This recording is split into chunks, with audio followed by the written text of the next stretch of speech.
আসসালামু আলাইকুম বন্ধুরা, তোমরা সবাই কেমন আছো? আশা করি সবাই ভালো আছো। আমিও ভালো আছি।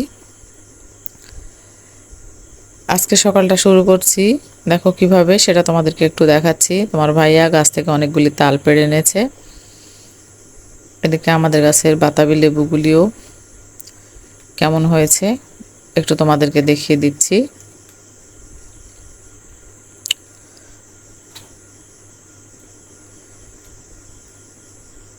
এবার জানো তো অনেক লেবু এসছে, কিন্তু লেবুগুলি ছোট ছোট হয়েছে।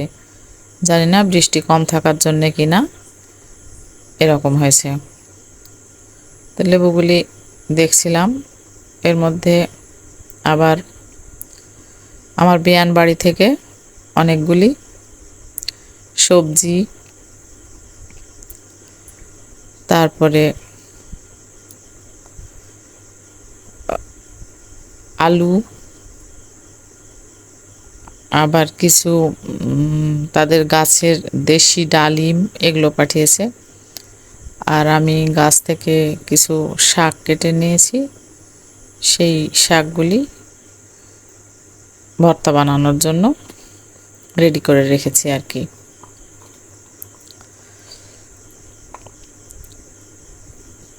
তো বন্ধুরা,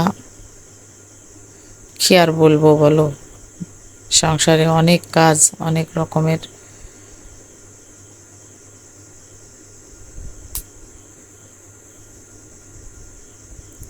সব কিছু শেষ করেই ধরো,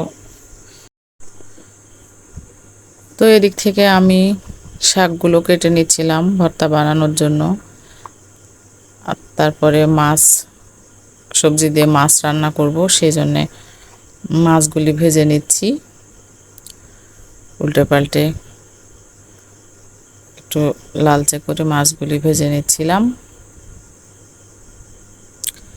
আর এদিক থেকে সবজিগুলো কেটে ধুয়ে নিয়েছি, ধুন্দুল, পটল আর কচু। তারপরে আমি চুলায় চলে এসেছি একটি কড়াই নিয়ে, সেখানে কিছুটা পেঁয়াজ তেলের মধ্যে ছেড়ে মাছটা রান্না করার জন্যে রেডি হচ্ছি। পেঁয়াজের মধ্যে আমি মশলা দিয়ে দিয়েছি, সমস্ত মশলা দিয়ে দিয়েছি। দেওয়ার পরে আমি পটলটা ছেড়ে দিলাম, পটল, কচু আর ধুন্দুল দিয়ে আমি একসাথে সুন্দর করে কষিয়ে নিচ্ছি। ভালো করে নেড়ে চেড়ে আমি ঢেকে দিয়েছি। ঢাকার পরে এই দেখো এখন এই অবস্থায় এসছে। আমি আবারও ধীরে ধীরে জাল দিয়ে সবজিটা সুন্দর করে সেদ্ধ করে নিচ্ছি। আমার সবজিগুলি সেদ্ধ হয়ে আসলে আমি ভাজা মাছটা ঢেলে দেব।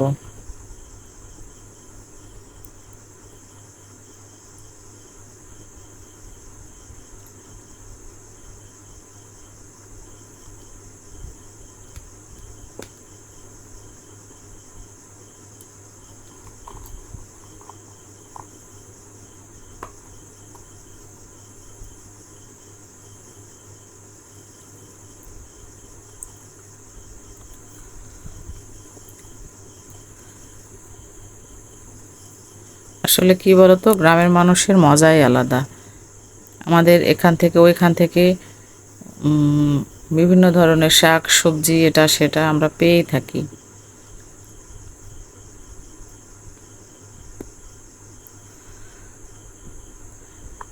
আমার বেয়ান পাঠিয়েছে আমার জন্য ধুন্দুল, পুঁই শাক, আলু,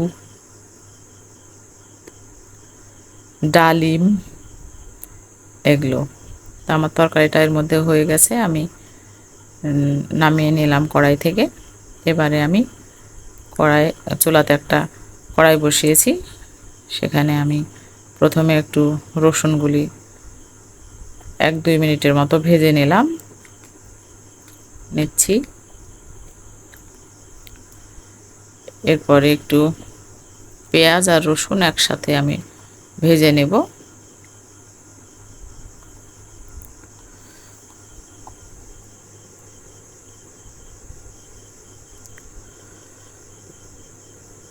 পেঁয়াজ রসুনগুলা একটু কয়েক মিনিট ভালোভাবে নেড়ে চেড়ে অল্প আছে সিদ্ধ করে এগুলি আমি লাল লাল করে তুলে নেব।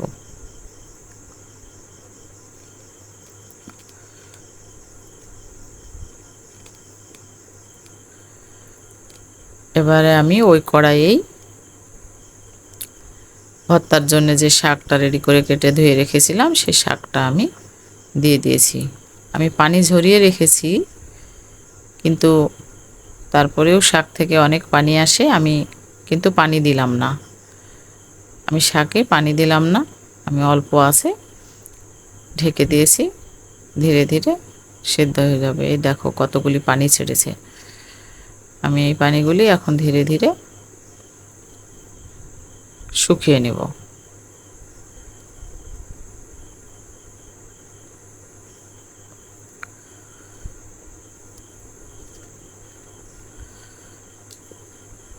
এই দেখো আমার শাকটা সুন্দর শুকিয়ে আসছে।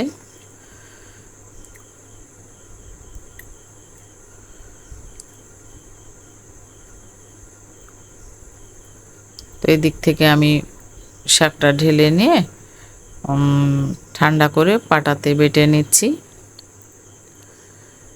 আর বন্ধুরা, তোমাদেরকে একটা কথা বলি, তোমরা আমার চ্যানেলটাকে প্লিজ সাবস্ক্রাইব করে দিও, লাইক করে দিও।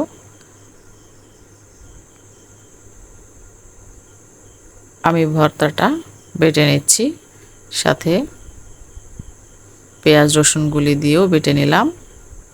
এবারে আমি চলে আসলাম পাটায় শুকনা মরিচ, লবণ, পেঁয়াজ একসাথে মেখে নিচ্ছি। যে যাই বলো, আমার কিন্তু আবার ভর্তায় কাঁচা পেঁয়াজ না হলে ভালো লাগে না। আমি একটু ভর্তায় কাঁচা পেঁয়াজ খেতে পছন্দ করি, তাই আমি ভাজা পেঁয়াজ দিলেও আমি ভর্তাতে একটু কাঁচা পেঁয়াজ দিয়েই থাকি। আমি এবার পেঁয়াজটা ভালোভাবে মিশিয়ে নিয়ে, মরিচের সাথে ভালোভাবে মিশিয়ে নিয়ে এবার শাকের সাথে মিশিয়ে দিব। আর এবারে আমি দিয়ে দিব উপর থেকে সরিষার তেল। সরিষার তেল দিয়ে আমি ভর্তাটাকে আবারও ভালোভাবে মিশিয়ে নিচ্ছি। বন্ধুরা, তোমরা এইভাবে একবার ভর্তা বানিয়ে খেয়ে দেখো, এই ভর্তাটা খেতে অসম্ভব স্বাদ হয়। আমি কিন্তু ভর্তা খুব পছন্দ করি। তোমরা কে কে ভর্তা পছন্দ করো আমাকে কমেন্টে বলে যেও। এই যে ভর্তাটার এবার আমি বাটিতে ঢেলে নিয়েছি, তোমাদেরকে একটু দেখিয়ে দিচ্ছি কাছ থেকে। আমার ভর্তাটার ফাইনাল লুক এরকম হয়েছে। দেখতে যেমনই হোক, ভর্তাটা খেতে এত সুন্দর, তোমরা না খেলে বুঝতে পারবা না। তো আজকের মতো এখানেই বিদায় নিচ্ছি। আল্লাহ হাফেজ।